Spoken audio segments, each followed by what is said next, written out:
Hello friends, Gregg Braden here. Welcome to this edition of our Q&A. I'm going to begin this edition with an apology. In a recent broadcast, a recent Q&A, in passing, I spoke of prophecy. I mentioned prophecy. I described a couple of prophecies, the Hopi prophecy on Prophecy Rock, and the biblical prophecies in what is now known as the Torah Codes or the Bible Codes. And I made mention of those with the assumption that you, my community, had seen some of the previous content that I'd done, either through Gaia. We did an extensive discussion of the Bible codes through the Missing Links series, portions of which were seen on this channel, or in other conversations.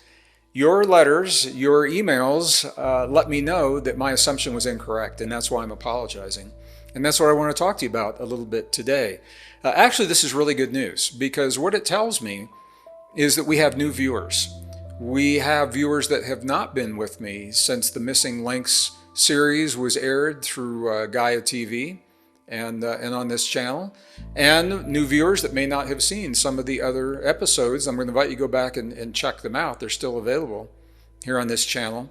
But I want to take this opportunity, if you don't have the opportunity, if you don't have the opportunity to go back and look at those, I'm going to do my very best. I'm going to summarize for you with a little presentation precisely what the Bible code is, what it's all about, what the science says about it, and what it says about where we are right now, about the events that are happening in our lives and in our world right now. Let me just talk a little bit briefly before I begin the presentations. Prophecy in general. Scientists believe that there's a close association between what we in the past have called prophecy and what scientists today call remote viewing. Now, those of you familiar with remote viewing know what I'm talking about. If you're not familiar with remote viewing, it is the ability of an individual to sit in a moment in space and time, presumably any moment in any space and any time, and through a deep state of intuition that we all have available to us, they are able to access timelines of events that are occurring in real time or have yet to occur into our future. Now, the reason that this is possible, I'll talk about when we get into the presentation. Einstein told us that time exists. All events in time always exist. All right, so it's a really strange way of thinking about time, but it means that the past and the present and the future exist simultaneously. This is what Einstein said. And if that's true, and if we have the ability, the intuitive ability through states of consciousness to navigate the timelines, then we should be able to at least view and perhaps interact with the events of the past, the present, or of the future. So we know this is successful. We know this works because the U.S. military explored remote viewing beginning in the 1980s. It was actually applied in the Gulf War in 1990 very successfully. For example, when remote viewing is used to locate missile silos, Scud missiles in the Iraqi desert, without risking the lives of troops to go in and find those missiles. So we know that the principle of remote viewing is valid, it works. The physics is still being explored, and scientists believe they understand enough to be able to apply it, and by applying it, they will develop a deeper understanding of the physics. Well, I believe that the parallels between the remote viewing as we know it today and the prophecy as we have known it in the past are close enough that we can use those principles to talk about the prophecy, biblical prophecy, for example, and what it means in terms of what's happening in our world today, specifically in Eastern Europe today. So the idea of remote viewing or prophecy, an individual is able to attune to a timeline of events that are unfolding.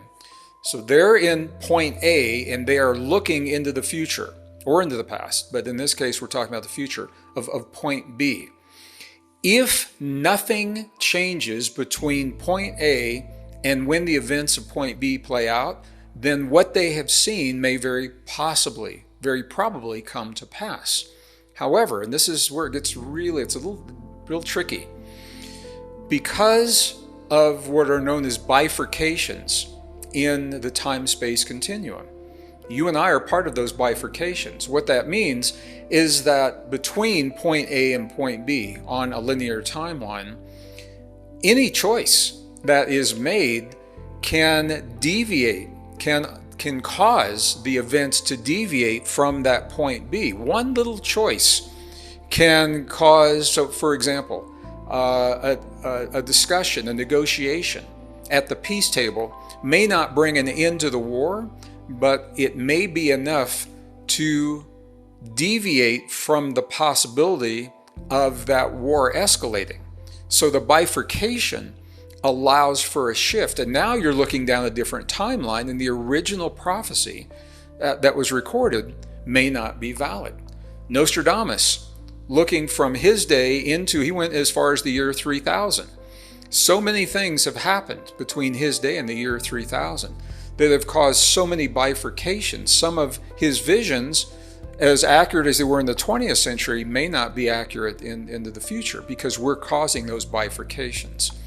This is true of indigenous prophecy, the Hopi prophecy, talk about this. It's true of biblical prophecy. So I mentioned the biblical prophecy specifically because it has been studied scientifically. Statisticians, mathematicians have for a long time manually known that there are codes in the first 5 books of the Christian Bible, or the first 5 books that are the Hebrew Bible. It's called the Torah. Genesis, Exodus, Leviticus, Numbers, and Deuteronomy are those first 5 books in the Old Testament, and they are the Torah in the Hebrew tradition. They share this information. There's something unique about those first 5 books that does not apply to the rest of the Christian Bible. It doesn't apply to any other known document of record. And I want to talk to you about what that is, what the statisticians have discovered, how it works to be able to query this information database, and what it may be saying about our world today. Now, before I even begin this, I'm going to say this now, and then I'll emphasize it in the presentation. Prophecy cannot tell us exactly what's going to happen. And when we're talking about remote viewing, we're talking about quantum possibilities. And in the quantum world, we can never know precisely when and where something will happen. Quantum possibilities are all about probabilities. So we can know with a certain degree of certainty when an event, a certain probability, when an event may occur. Maybe it's a 70% probability or a 90% probability. But because it is a quantum possibility, it's not locked into stone because we have choice. And that's the whole point. We are never locked into any of the most frightening prophecies, no matter how frightening, no matter where they come from, no matter what you've seen. I'm going to show you in the biblical prophecy specifically, in the Bible code, where the code tells us that we always have the opportunity to change what the code is showing us. We always have a choice. We may not know that we have a choice. We may not feel that we have a choice. But when it comes into quantum possibilities, when it comes down to quantum possibilities, we always have the ability to make a choice, at least enough of a choice to create a bifurcation, to shift the timeline from the most frightening possibilities that we're told, and we're talking about biblical prophecy. You know, there are a lot of very frightening possibilities in the book of Revelation, for example, and in other books as well. So what I'd like to do, let's talk about the Bible code specifically, the Torah Code, more commonly known as the Bible Code. And from that, we begin to understand the science of how the queries are made and what those codes are actually saying to us. So when we talk about the Bible Code, we are in fact talking about specifically the Torah Code. The code, or the codes that are embedded into those first 5 books of the Christian Old Testament and the Hebrew book, or the Hebrew text itself that is called the Torah. The Torah is one of the most mysterious texts, spiritual religious texts that we have available to us today. Still a lot of controversy even over where it came from and how it originated. Scholars have yet to agree 100% on where this text came from. There are some scholars, biblical scholars, that believe that Moses wrote the text as it was dictated to him. Others believe that Moses was handed the texts from the experience in the event that he had on Mount Sinai when he was engulfed in the cloud and the fire, and he heard the name of God and he heard the voice of God, that he was actually given the Torah. And yet other scholars believe the Torah was an accumulation of texts that were written by humans over a period of time. As mysterious as the origins are, what we know is that it is one of the most stable texts of the religious texts available. The Dead Sea Scrolls pushed the date of the Torah back over 1,000 years, beyond what the original dates had believed to have been. And we now know that 3,200 years BP, before present, is when the Torah emerged, however that happened. Now, what makes this so interesting is when we look at copies of the Torah, modern Torahs that we have today, and we look at these ancient copies, very, very few discrepancies exist in the text. It is a very stable text. Approximately 23 letters have been changed over those 3,200 years, and that is almost unheard of when you think of all the translations that it's gone through, and different languages that it's gone through. But this is the whole point, and what the scholars, what the rabbis have always said about the Torah is that it is more than a book to be read. It actually is a map of time. And because they believed it was a map of time, they were very careful to duplicate every letter in a copy to be precisely what it was in the original. Before we had computers and printers, this was all done by hand. And if the rabbi, the scholar, would be 90% into the replication of a Torah and make a mistake, what they said was that entire document had to be discarded, because if they changed one letter in the Torah, they would change one letter in the history or the future of the world. And I think you'll begin to understand why this is. There was a rabbi called the Genius of Vilna. It was Rabbi Elijah ben Solomon Salman. He was a Kabbalist, and he summed up what I'm saying to you beautifully. What he said, and these are his words, he said, "The rule is that all that was, is, and will be until the end of time is included in the Torah, from the first word to the last word, and not merely in the general sense, but as to the details of every species and each one individually, and details of everything that happened to him from the day of his birth until the end." That's a direct quote. What he's saying is that the Torah is a map of all living beings, including you and me. And I'll describe how specific this is in just a moment. But this takes us beyond a religious document. So I'm going to invite you to consider this conversation of the Torah as a mysterious and sacred text that was left to the people of the earth to help us to understand who we are and the potentials that we have in our lives, in our future, and the role that we play in determining how those potentials play out. You can think of it that way.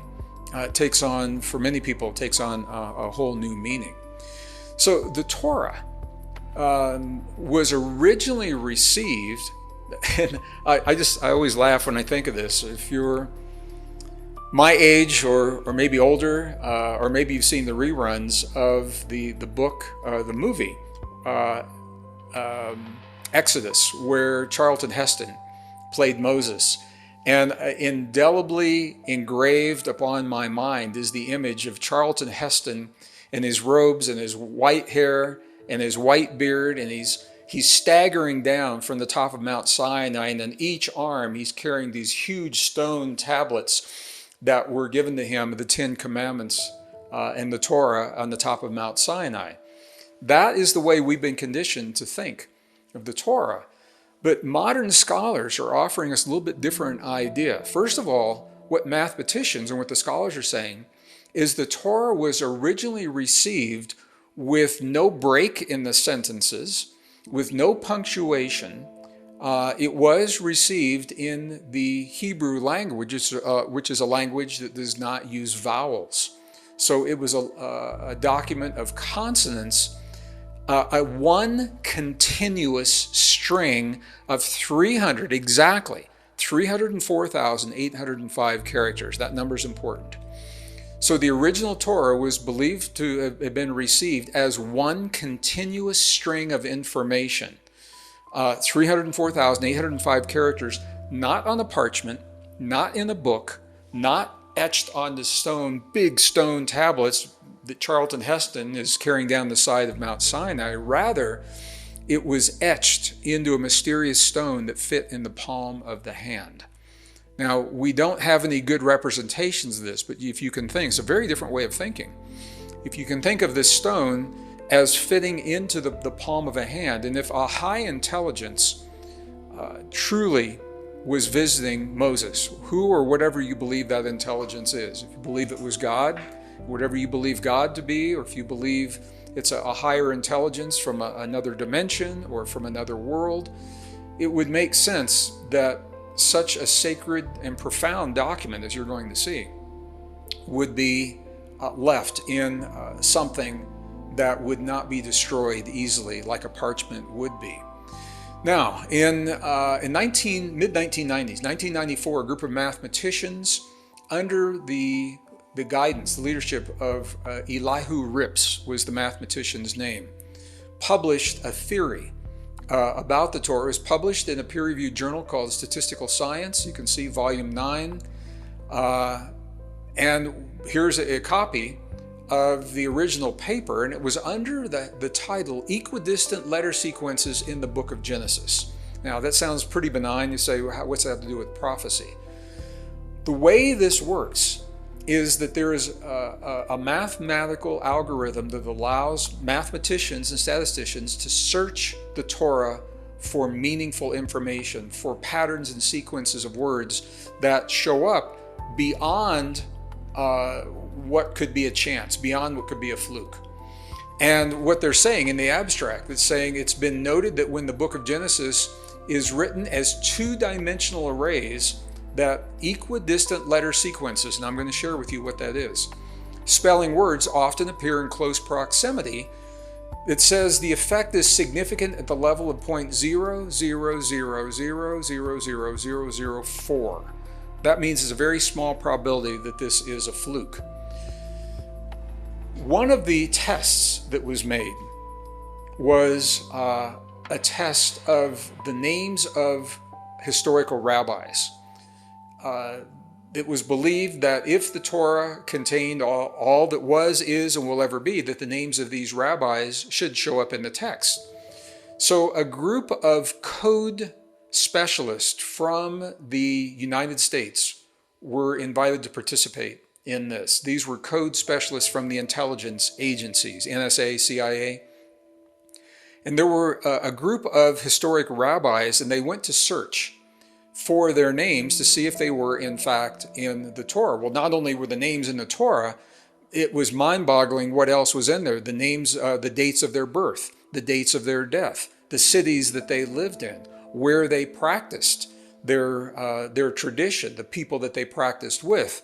And what the experts said was our referees were baffled by this. The prior beliefs made them think that Genesis could not possibly contain meaningful references to modern day, or in this case, later day individuals. Yet when the authors carried out the additional analyses and the checks, the effect persisted. The paper is thus offered to statistical science readers as a challenging puzzle. They're saying, we don't know why this is happening, but here's what's happening. All right, so how is it possible? How is it possible that meaningful information could be of modern day events, what we would call prophecy, could be written into a book that was delivered to the people of the earth over 3,000 years ago in a fixed format? How could that information be in there 3,000 years ago? Who 3,000 years ago knew about the events of the modern world? Well, to answer that question, we've got to unlock these codes a little bit. So I'm going to move quickly because I want to honor your time, and I just want to give you a sense for how this works. The modern Hebrew alphabet that you see on your screen is inside of the red box. For every letter in the Hebrew alphabet, there is a mathematic code, a number associated with that letter. Now I want you to know that this is true of every alphabet known to exist on the face of the earth today. Every ancient alphabet, whether it's cuneiform or Sumerian or Egyptian hieroglyphs or kanji, Japanese kanji or Chinese letters, the Greek alphabet, the Phoenician alphabet, the English alphabet, every alphabet has always had a mysterious number associated with it. The number is constant, it never changes. The mystery is, where did the number come from? And I talk about this in other programs, I won't do it here. Where do those numbers come from? But the fact that each letter can be converted to a number makes the computer search much easier when it comes to searching the code, and that's the point. So for the Torah Code, what happens is all of those 308,000 plus letters are converted into its number equivalent. All right, so you get this long sequence of continuous numbers, no punctuation, no breaks between the sentences or anything like that. All right, and then this information, a total of 304,805 numbers, is arranged into a matrix, again, with no punctuation, no spaces. But here's the key, and if you are a mathematician, you're going to understand exactly what I'm saying here. This is not a fixed matrix of X and Y coordinates. It is a dynamic matrix that changes with the queries. Now this gets really very sophisticated, very interesting. Okay, it is arranged initially into a matrix of 64 rows, 4,772 numbers each. 64 rows, 4,772 characters each. And then what happens is each time a query is made, the results of that query reposition the rest of the matrix to reflect the impact of that query. This is a dynamic matrix. This is so sophisticated. It only works with the Torah. The researchers tried popular books of war and peace, big books of war and peace, Moby Dick. They tried the phone books. Back in the old days, we used to have printed telephone books. And what I'm going to share with you only works with the first 5 books of the Christian Bible and the Hebrew Bible, the Torah. This dynamic, multi-dimensional matrix. So once this matrix, this dynamic matrix is in place, it's in the computer, then there are very complex algorithms that will search for patterns. And they will do so using what are called ELS sequences, equidistant letter search sequences, or ELS algorithms. These are very, very cool. Rabbis used to do this manually, and it's said that it made them crazy. There are rabbis that literally went crazy doing this with a quill pen and parchment, but they knew the codes were in there before computers were ever developed. So what is an ELS code? It's also called a skip code, and that's the way I'm going to refer to it. A skip code is a number that identifies how many letters you will pass over before you grab one of the letters in the matrix. So you begin with a letter, and then the skip code tells you how many letters you will go until you grab the next letter, and how many letters you'll go until you grab the next letter. So for example, a skip code of 10, you would begin with the letter that you've chosen, and then you would go 10 letters and grab that letter, 10 more letters and grab that letter to determine the sequence. And those letters would, if it was the correct skip code, it would reveal a meaningful message coming from the biblical text. So let me give you an example, and this is an example that rabbis have known for a long time. They originally discovered this manually, and it's in the book of Genesis that the name of the Torah is actually encoded into the book of Genesis using a skip code of 50. So remember, Genesis is the first book of the Torah: Genesis, Exodus, Leviticus, Numbers, Deuteronomy. So the way this works is the first T. So the top line that you're seeing on your screen is read from your right to your left. This is the way that Hebrew is read. There are no vowels. Specifically, there are vowels that are implied. All right. So there will be no O, because O is a vowel. So the first T that we see, from that T, if we use a skip code of 50 and you go to the left, there are no other T's, and then you go to the right and you begin on the second level, and on the 50th letter there is the O, and then you do the same thing again. You go 50 more and there's the R. You go 50 more and there's the H. Remember, there is no O because it is a vowel. So using a skip code of 50, the word Torah shows up in the book of Genesis, early in the book of Genesis. There are very complex algorithms that are used to do this, and computer programs, and right now, to the best of my knowledge, those programs are only working on PCs. They're not made for the Mac. There is a way that you can use software on the Mac to make the Mac look like a PC. And then you can run the code under that. It's a little complex to do that. But I want to give you an example. What you're seeing is a screenshot of some of those search algorithms on the actual Torah code. And what you're seeing, and the only reason we're not going to read this, we'll read some other ones, but what I want you to see here is that the codes can be vertical. They can go top to bottom, bottom to top, the search. It can go left to right, right to left, and it can also go diagonally. And what happens is, when a meaningful letter sequence or a phrase or a word is found within a certain distance of another word, it is called statistically significant. If it's, hundreds and hundreds and hundreds of letters, it probably doesn't mean much. But when these words are in close proximity, or when they actually cross one another, and you'll see this is where the messages begin to appear.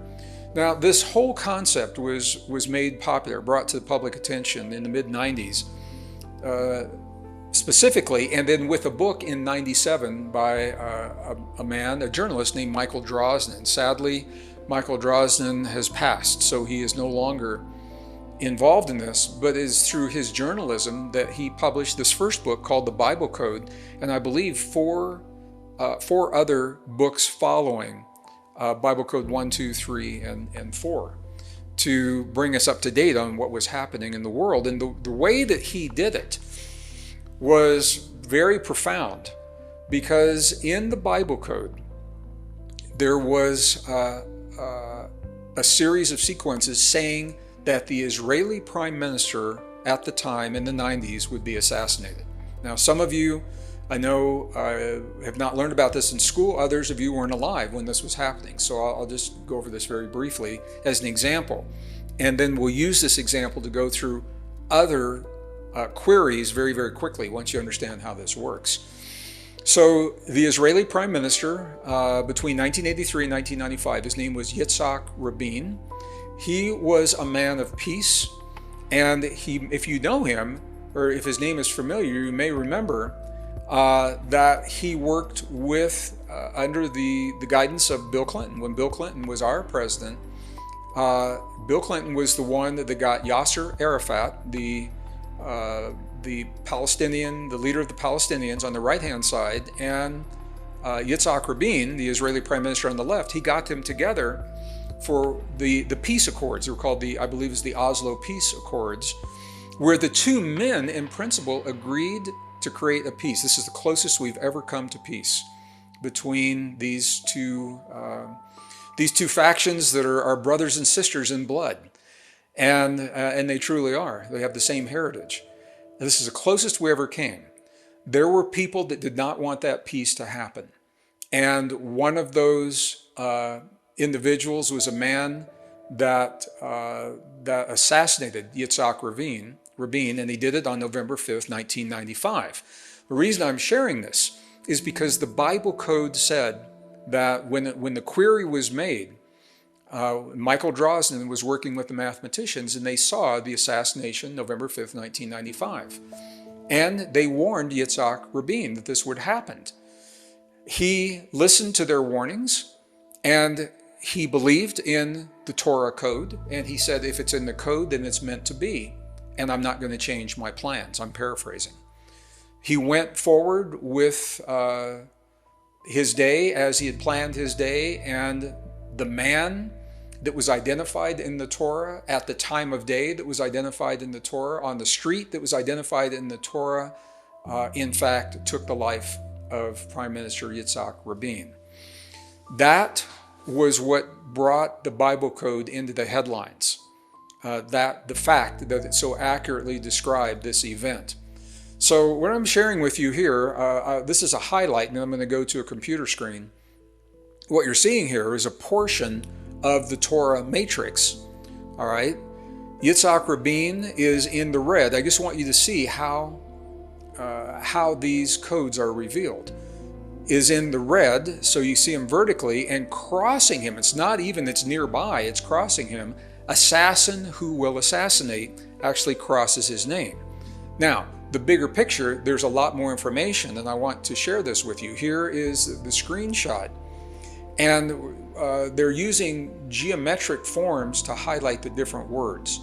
So in the circles, the name of Yitzhak Rabin is on a diagonal, and you see that. The name of the assassin who will assassinate crosses him. So it says an assassin will assassinate, and it crosses his name.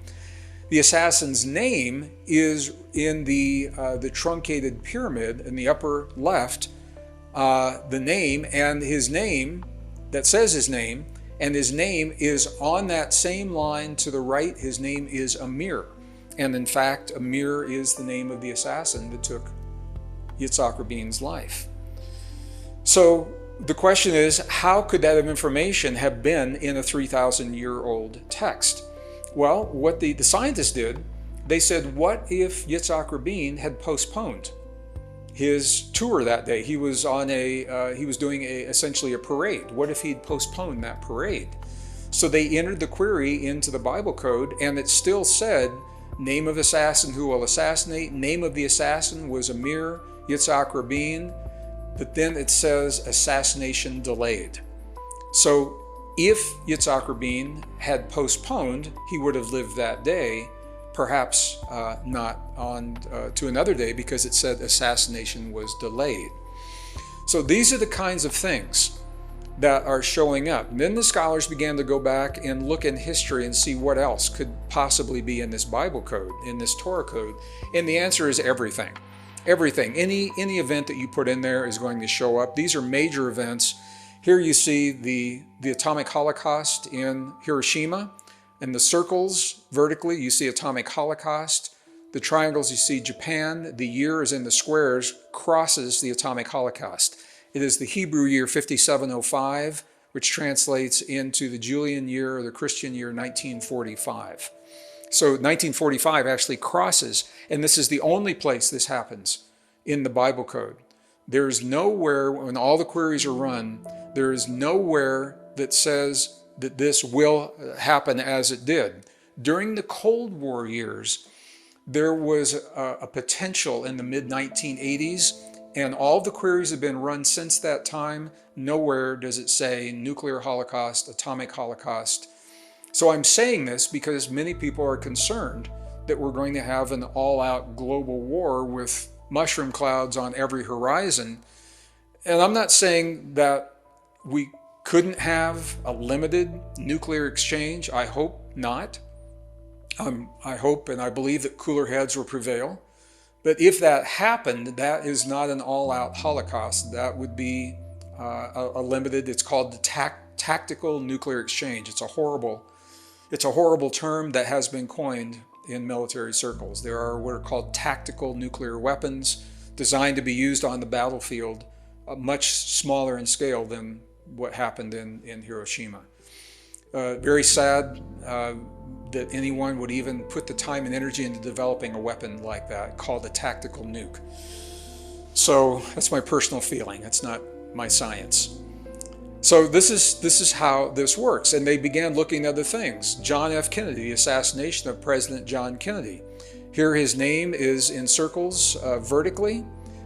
To die is actually in the same circle. The city of Dallas, where he was assassinated, is in there. And it goes on in more detail in other codes. It tells the name of the assassin, the street, the time of day, how it happened. Here it is. Name of the assassin is Oswald. You're seeing in the diagram. I forgot that I put this in there. Oswald is in the circles. He was a marksman. You see that in the diamonds. Name of the assassin who will assassinate. Very similar to what you saw with Yitzhak Rabin. 9/11, before it happened, and this is really amazing. Here you see the Twin Towers vertically in the center in the circles. It knocked down in a truncated, it's almost like a trapezoid that you see twice. It happened 2 times. Airplane is in there, and in a more detailed query, you actually see the name of bin Laden is in the green on the right-hand side of the code there. Attack, thousands die. So you get the sense for how this works. Not only bad things, a lot of good things. The Torah codes described Obama's election. Here they say Barack Obama. They give his name. His name is spelled out in blue in Hebrew. He's president, and you see that in the pentagons. Barack, his name is on there. Islamic affiliations, his name is in there. In the USA is all in there. Okay? So I'm going to make a point here because the Bible code doesn't predict, and I want to be really clear, and you'll hear me say this again. It doesn't predict. If you know what to ask, it will reveal the relationships, but it is not predicting what will happen. So when the queries were made in hindsight, it was easy to choose the words and the keywords. It's kind of like a search algorithm in Google. You know that you get pretty good at refining the kinds of keywords to help you better find what you're looking for in Google. In this software, the way that the queries are entered in hindsight can help us to know what the code knew about all of this. But the thing is, you have to ask the question. It's not predicting blanket, these things are going to happen. You've got to know what question to ask, number one. Number two, the query must be made in the Hebrew language because it is being queried against the Torah. Now, there are ways to translate English into Hebrew so that you can make the query into Hebrew. But the algorithm has to have a query in the Hebrew language. Now, the reason I'm going through all of this is the point I'm going to make right here. Because the Bible code always tells us that we always have a choice. Our fate is never sealed unless we choose to seal our fate. We are never destined to a dark outcome unless we choose that outcome, because any choice that we make prior to that outcome creates the bifurcation that takes us onto a different path, onto a different timeline, thus avoiding those outcomes. Here's a perfect example of what I'm going to say here. In the year 2000, there was the threat of nuclear annihilation for Israel. It's being made by some of Israel's enemies. So the Hebrew year 5760, the Julian year 2000, Holocaust of Israel, it says it was delayed. Look at this. In the year 1996, the same thing. It says, will you change it? Right there. And I highlighted this in red. And you will find this frequently.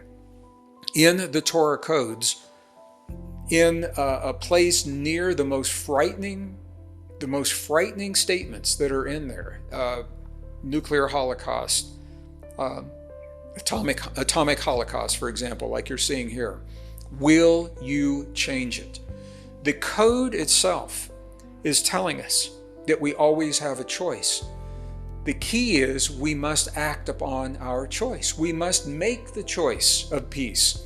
We must make the choice to avoid the darkest scenarios that are depicted in these codes, and that is true of any prophecy. The Hopi prophecy tells the same thing. The Incan prophecy tells us the same thing.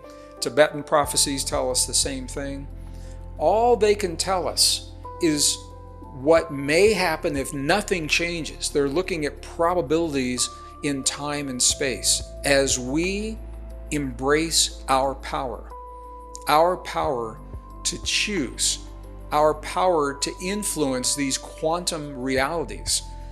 By doing that as individuals and by doing it collectively, we are shifting those timelines to avoid those darkest moments. And as I said, unless something has changed, all of the Torah codes that from the experts that I've seen, that I've worked with, and I've been a student of this, I've studied this since the 90s myself.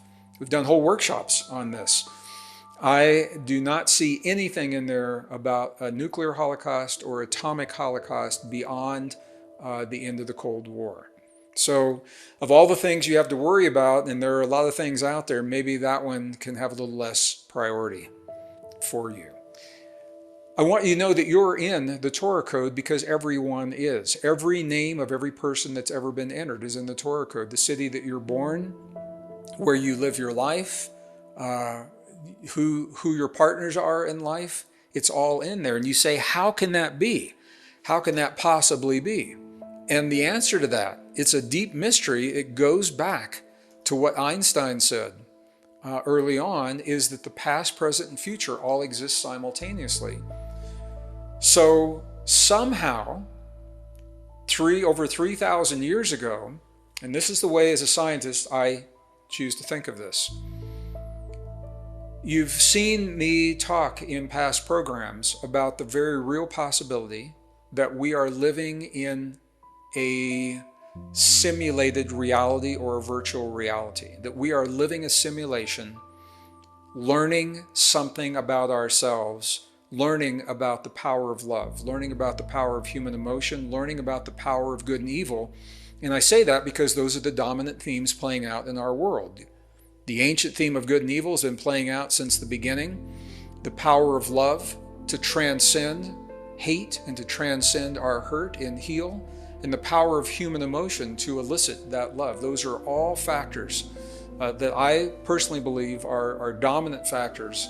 If we're learning anything in a simulated world, I believe this is what we're learning. Now, the Bible code itself says that the code cannot be understood until what is called the end of time.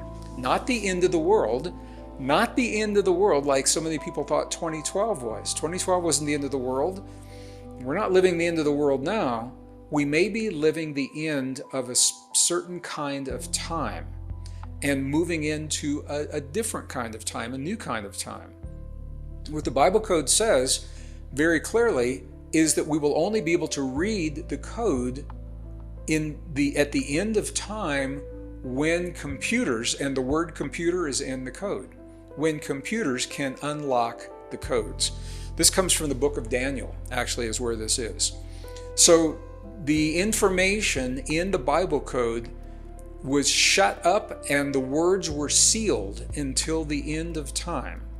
And it's at the end of time, and look at in the circles, computer. The word computer actually crosses to shut up the words and seal the book until the end. You can't see it's cut off here, but the end of time. All right? So we now have the computers. We are living, according to the Mayan traditions, the end of one cycle of time and the beginning of a new cycle. Time may mean something different to us. Our world is changing. Our world may mean something different. But it's only now that we have the wisdom to understand the algorithms to create those algorithms, and we have the machines to run those algorithms against the code. The book of Daniel says it's only now that we can read this because it's been shut up and sealed for our protection up until this time. Now our computers, our high-speed computers, are allowing us to go through all of these possibilities.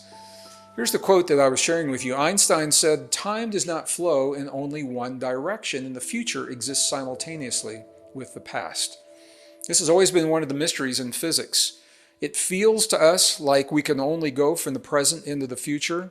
However, mathematically and in terms of quantum principles, there's nothing that prevents us from moving backward in time.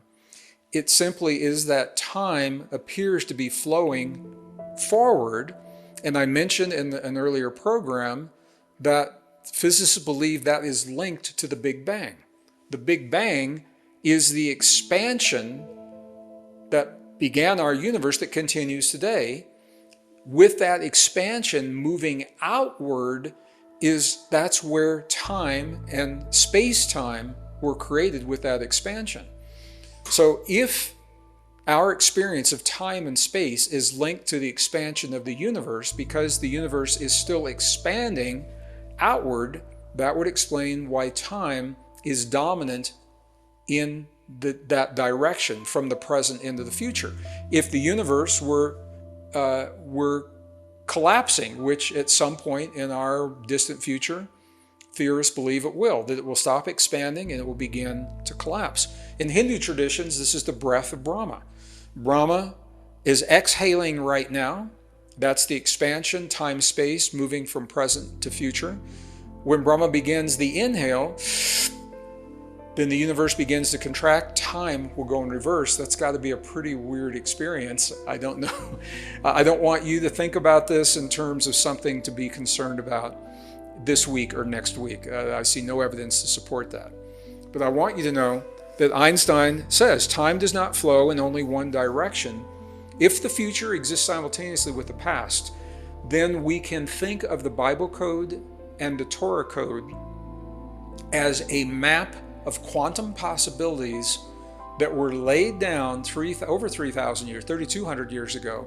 Possibilities only, helping us to understand the consequence of our choices. And each time we make a choice, each time I make a choice and you make a choice, we're changing that Torah code. And every time our nations make a choice, we're changing it. So that code in the quantum realm is in constant motion. It's constantly shifting and rearranging that code. And that's how it can accommodate every name and every possibility of every event that has ever happened, like the rabbi said early on. All that was, is, and will be is in this map of time. It's a mind blower. It is a mind blower, and this is why I wanted to talk to you about it today. So the Torah is a quantum map of all possibilities. Now I want to be really clear on this. Scientists believe that we have an incomplete understanding of the Torah code. The reason they believe that is because the information appears fragmented. All right, and you saw that. You've got a piece here that crosses a piece here. They're not contiguous sentences. So we are still unraveling the mystery of the Torah code. So what I want to say, and I want you to hear this very, very clearly, that what the Bible code, the Torah code is saying, it does not predict a precise outcome. It can tell you of outcomes that have occurred. It doesn't predict. It can give you only potential outcomes, only possibilities. The key is you've got to know what question to ask for the query to reveal the interconnected relationships. You have to know what those connections are. And the queries have to be, as I mentioned, in the Hebrew language. So I personally am in awe of the code itself. I'm in awe of the mathematicians and the statisticians that have designed the algorithms that are able to even begin to make sense of this code. I'm in awe that we have in our possession on this planet a mysterious artifact that was revealed to us over 3,000 years ago that may hold the map of all possibilities on the quantum level if we are in fact living in a quantum simulation. It makes sense. If this is a virtual reality, if this is a simulation, and as I mentioned in the other programs, the recent algorithms tell us that the odds are better that we are in a simulation than we're not. The odds over 90% that you and I physically exist in another realm. And the reason we are essentially empty space. We are made of atoms. 50 trillion cells in the human body. Approximately 100 trillion atoms in each of those cells, and every one of those atoms is over 99.999999999% empty space. The energy gives us the illusion of being solid, but really there's not much of us here. And when you put all of that together, if we are in fact living in a simulation, it makes perfect sense that who or whatever is responsible for our simulation would have left us a code or a key or a map to inform us of the possibilities and our relationships to those possibilities and consequences of our choices. That's what I personally believe that is being revealed in the Bible code, in the Torah Code. So, what does that say to us? What it says that we're not locked into anything that's in that code. We are limited only by what we allow ourselves to imagine and to choose in this field that we find ourselves in. So I've run over a little bit longer than I typically would, but I felt it was important to flesh out some of these ideas. And again, this is just the beginning.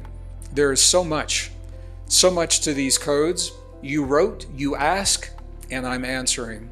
And I hope that what we've done today helps, number one, to bring a little clarity to what you may have heard about the Bible codes. Number two, I hope it brings you some peace, because there are people out there using a Bible code to frighten other people, to say, look, this is what it says is going to happen. I'm going to invite you, always go back with any prophecy. Here's an exercise for you. Always go back and think of those words. Will you change it? Will you change it? The intelligence that left the Torah codes informed us that we always have a choice and that we're not locked into any of those dark outcomes. And that opens the door to the deep truth of the most beautiful possibilities that we can imagine.